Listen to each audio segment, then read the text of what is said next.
बृहस्पतिश्वर महादेव का स्पर्श करना, उनका अभिषेक पूजन करना और उनका स्पर्श कर कर एक बेलपत्र ब्राह्मण देवता से मांग कर लेकर जाना कि इन बृहस्पतिश्वर महादेव से मुझे एक बेलपत्र दे दो। तुम्हें पुखराज पहना कि नहीं पहना, हीरा रतन माणिक पहना कि नहीं पहना, वो बेलपत्र इतना चमत्कार कर देगी कि जिंदगी में कभी संपदा की कमी आएगी ही नहीं। भगवान से कहो, हे देवाधिदेव महादेव, मैं ये नहीं कहता कि मुझे रोने मत देना, क्योंकि कर्म का भोग तो मुझे भोगना पड़ेगा। देवाधिदेव महादेव से कहो, हे देवाधिदेव महादेव, मैं ये नहीं कहता कि मुझे रोने मत देना, पर इतना जरूर कहता हूं, तेरे सिवा किसी दूसरे के आगे झुकने मत देना, बस इतनी कृपा कर। मैं ये नहीं कहता कि मुझे रोने मत देना, बस तुझसे निवेदन है कि केवल तेरे दरबार के अलावा किसी दूसरी जगह पर मुझे झुकने मत देना, क्योंकि मैं जानता हूं अगर तू मुझे अपना समझता है, झुकने नहीं दे सकता तो फिर रोने भी नहीं देगा, ये मेरा विश्वास। कभी कभी यदि आप महालक्ष्मी का पूजन कर रहे हैं, माता लक्ष्मी का पूजन कर रहे हैं, माँ जगत जननी की आराधना कर रहे हैं, साधना कर रहे हैं, माँ आदि शक्ति को प्रसन्न करना चाहते हैं, माँ आदि भवानी को प्रसन्न करना चाहते हैं, और जिस दिन तुम्हारा मन कर जाए कि आज मेरी माता की कृपा मुझ पर होना है, माँ करुणा करे, माँ जगत जननी जगत धात्री माँ अम्बा कृपा करे, तो निवेदन है उस दिन 2 दीप लगाया करो, एक गोल बाती का, एक लंबी बाती का। ये 2 दीप जब हम शिव और शक्ति के लिए लगाते हैं तो हमारे मन की कामना पूर्ण जरूर होती है। प्रयास करा करो कभी कभी कभी। शिव महापुराण की कथा कहती है, रुद्राक्ष की माला पहनने वाला तुलसी की माला को साथ में अगर धारण करता है तो उस पर श्री हरि और हर दोनों ही कृपा करते हैं। यह शिव तत्व। आइए, क्योंकि लोगों ने भेद करा कि लोग भेद करते हैं कि हम तुलसी की माला पहनते हैं तो क्या रुद्राक्ष की माला नहीं पहन सकते, क्या हम रुद्राक्ष की माला पहनते हैं तो क्या हम तुलसी की माला नहीं पहन सकते। कहां लिखा है? रुद्राक्ष की माला पहनने वाला तुलसी की माला को साथ में अगर धारण करता है तो उस पर श्री हरि और हर दोनों ही कृपा करते हैं। ये शिव बहुत कुछ करा पर आपको यश नहीं मिल रहा, तो बेलपत्री के पेड़ के नीचे हल्दी का शिवलिंग का निर्माण करो। हल्दी पिसी हुई हल्दी का शिवलिंग का निर्माण करो, उसका पूजन कर कर घी का दिया लगाकर भगवान शंकर की वही हल्दी का शिवलिंग का तिलक अपने हृदय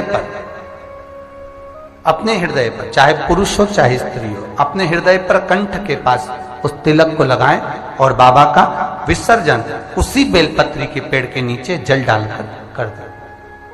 महाराज, यश मिलना प्रारंभ हो जाता है। केवल ये यश के लिए ही नहीं होता, इसका एक क्रम और है। मान लो आप किसी मीटिंग में बैठे हो, किसी अच्छी जगह पर बैठे हो, किसी कंपनी के इंटरव्यू में बैठे हुए हो, कोई कंपनी आपके कॉलेज में आई है और आप उसमें सिलेक्ट नहीं हो रहे, तो उसके लिए भी ये कार्य पूर्ण है हमारा, उसके लिए। और ये कहां पर भी काम आता है महाराज।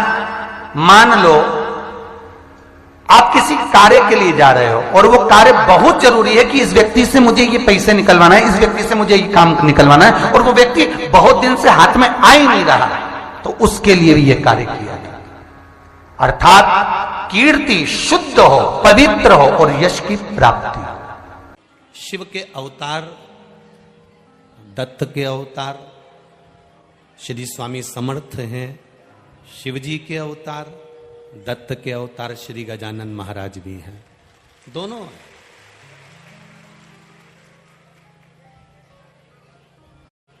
एक ने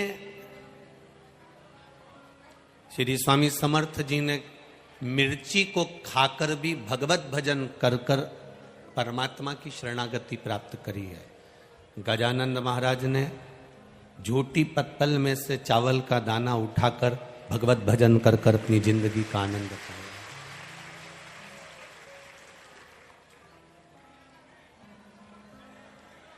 स्वामी समर्थ का नाम लेना भले दुनिया के लोग भूल जाएं, पर जो स्वामी समर्थ जी देकर गए हैं वो दुनिया के लोग कभी नहीं भूल सकते। स्वामी समर्थ जी ने और श्री गजानंद जी महाराज जी ने दोनों ने एक बात बड़ी सुंदर दी है। श्री स्वामी समर्थ जी ने मिर्ची को खाकर भगवत भजन किया। आज भी महाराष्ट्र के लोग भोजन की थाली में सब कुछ भूल जाते हैं पर ठेसा नहीं भूलते हैं।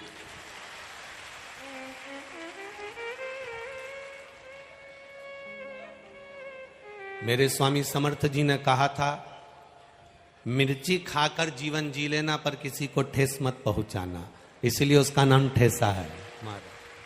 और श्री गजानंद महाराज जी ने एक झूठी पत्तल पर से चावल का दाना उठाकर खा रहे हैं। किसी ने पूछ लिया, बाबा आप ये क्या कर रहे हो?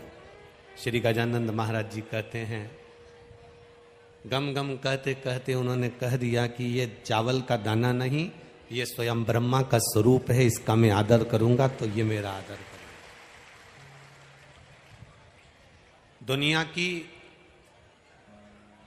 सबसे बड़ी रसोई, दुनिया की सबसे बड़ी अन्नशाला, दुनिया की सबसे बड़ा भंडारा, दुनिया का सबसे बड़ा भोजन, दुनिया का सबसे सुंदर रसोई घर अगर चलता है तो श्री गजानंद महाराज के चरणों में ही चलता है।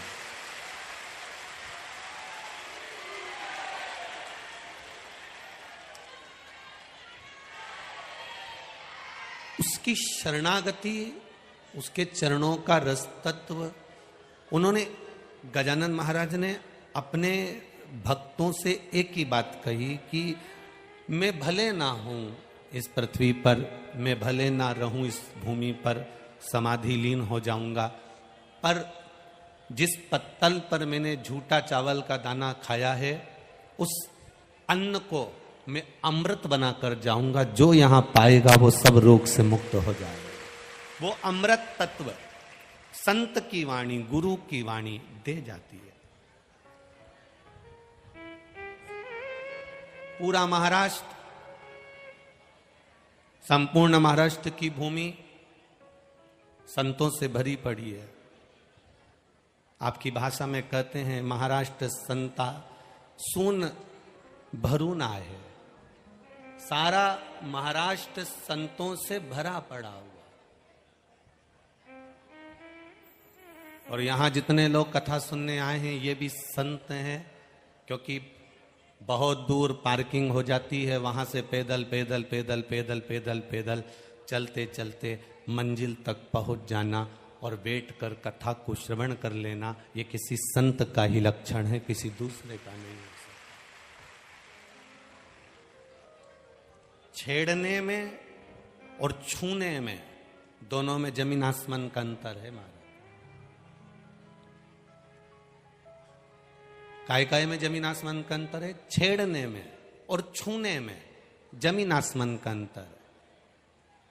छेड़ने में जूता मिल जाता है और चरण छूने में आशीर्वाद मिल जाता है, दोनों में अंतर। किसी को आपने छेड़ दिया, किसी को आपने अपशब्द कह दिया, किसी को आपने ताना दे दिया, किसी को अपशब्द कहा, किसी को कुछ कह दिया, तो कोई आपको मार सकता है, कोई आपको अपशब्द कह सकता है, कोई आपको ताना दे सकता है, कोई आपको गाली दे सकता है।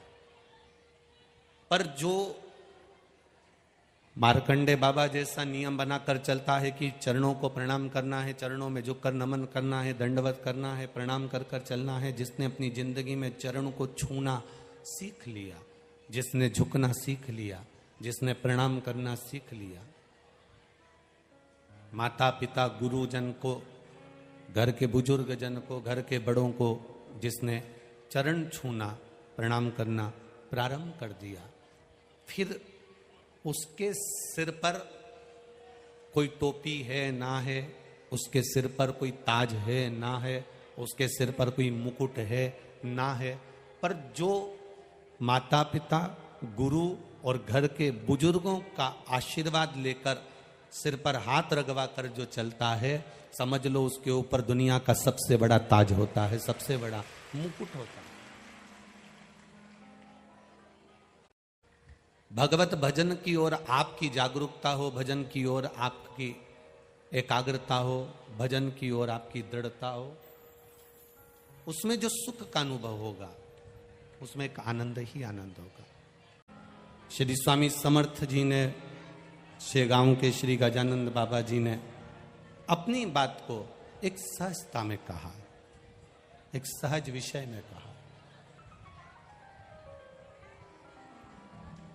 श्री गजानंद महाराज जी कहते हैं कि एक अन्न का दाना भी उस परमात्मा ने दिया है तो कुछ हमारा एक भक्ति का कोई फल प्रकट हुआ होगा, कोई भक्ति का एक बीज स्फुटित हुआ होगा, कोई भक्ति का एक बीज प्रकट हुआ होगा, इसलिए ये पावन अन्न भी हमको भोजन के लिए प्राप्त हुआ है। गजानन महाराज जी ने एक बात बड़ी सुंदर की, स्वामी समर्थ जी ने अपने जीवन में एक बात बड़ी अच्छी की, भजन और भोजन का मजा, भजन और भोजन का आनंद आपकी युवान अवस्था के अंतर्गत है। आपकी जैसी अवस्था है, शिव महापुराण की कथा कहती है, जिस अवस्था में आप अभी हैं, बचपन अवस्था है आपकी, जवानी अवस्था है आपकी, अधेड़ी है अवस्था में है आप, बुढ़ापी अवस्था में है आप जिस अवस्था में हैं, उस अवस्था के अंतर्गत आप भजन का भी आनंद ले सकते हैं और भोजन का भी आनंद ले सकते हैं। उस अवस्था के अंतर्गत आप परमात्मा के गुणगान का भी आनंद ले सकते हैं और भोजन का भी ले सकते हैं। युवान अवस्था रहे तो उसका मतलब ये नहीं है कि हम उसको व्यर्थ गंवा दें। बचपन मिला, जवानी मिली, हम उसे व्यर्थ गंवा दें, ये श्रेष्ठता नहीं है हमारी अवस्था के अनुसार। हम बचपन हैं तो अवस्था के अनुसार भजन भी हमारा बलवान होना चाहिए। हमारी युवानी अवस्था है, जवानी अवस्था में है, हमारे भजन का बल और बड़ा होना चाहिए। अवस्था के अनुसार हमारे भजन के बल को हमें बढ़ाना। मां जानकी जी ने एक चिड़िया को कैद में रखा था तो मां जानकी जी को कैद में रहना पड़ा। राम जी ने छुपकर बाली को बाण मारा था, वही बाली ने छुपकर कृष्ण अवतार में भगवान कृष्ण को बाण मारा। कर्म का वो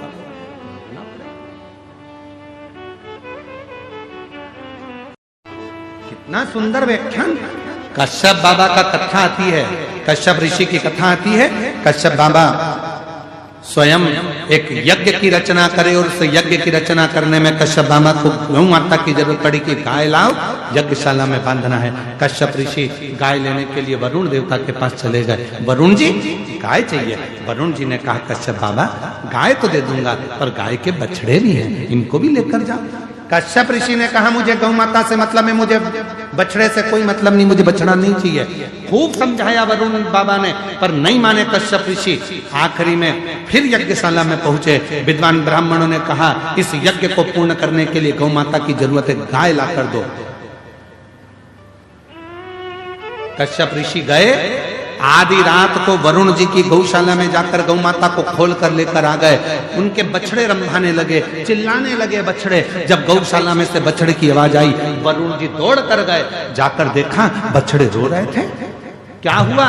गौशाला में जाकर देखा तो गाय नहीं थी पर बछड़े थे। मालूम पड़ा कि कश्यप ऋषि यज्ञ को कराने के लिए गाय लेकर चले गए। बछड़े खोलकर कश्यप बाबा के यज्ञशाला में वरुण जी पहुंच गए।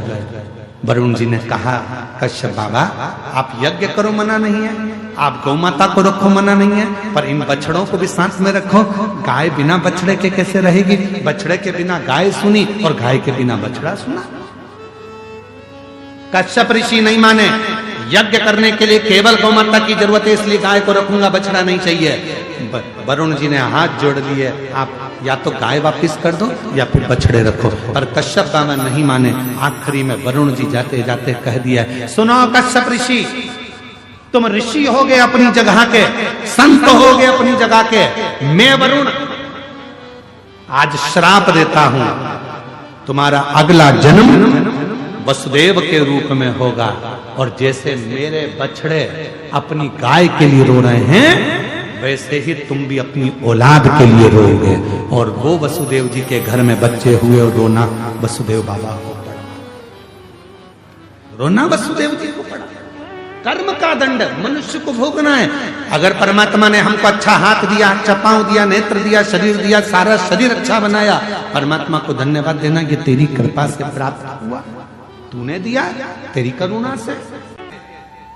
जिस स्त्री के रजो धर्म के समय पर कोई नारी कहती है पेट दर्द होता है, कोई कहती है रजो धर्म नहीं आता, कोई कहती है रजो धर्म रुक जाता, वो नारियां जो बहुत उदर से जुड़ी हुई कहीं ना कहीं तकलीफों में होती हैं, अगर मां प्रतिंगिरा का स्मरण कर कर एक चावल का दाना, भगवान देवाधिदेव महादेव जिस जलाधारी पर, वो जो गोल जलाधारी है, जिस जलाधारी पर शंकर का शिवलिंग रखा हुआ है, उस जलाधारी पर कहीं पर भी एक चावल का दाना या तो मां दंतेश्वरी का नाम लेकर या प्रतिंगिरा माता का नाम लेकर अगर चढ़ा देती है, तो उस नारी के रजो धर्म से जुड़ी जितनी प्रॉब्लम है वो सब समाप्त हो जाती है। यहां तक प्रतिंगिरा माता का माता पार्वती को शंकर भगवान ने 2 वर दिए थे, पति पत्नी में झगड़ा होगा, आपस में प्रेम बढ़ेगा। आज भी पति पत्नी में झगड़ा होता है, दोनों में प्रेम बढ़ता है। कितना भी झगड़ा कर ले, आखिरी में पति घर आकर पूछता जरूर है, क्यों तेरी मम्मी कहां गई?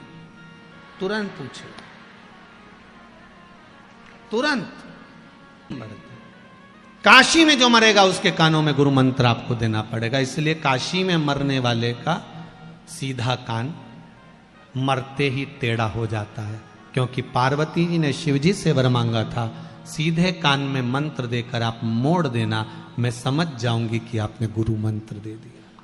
काशी अभिमुक्त नगरी है, जिसमें मंत्र प्राप्त करने पर मोक्ष की अनुभूति हो जाती है,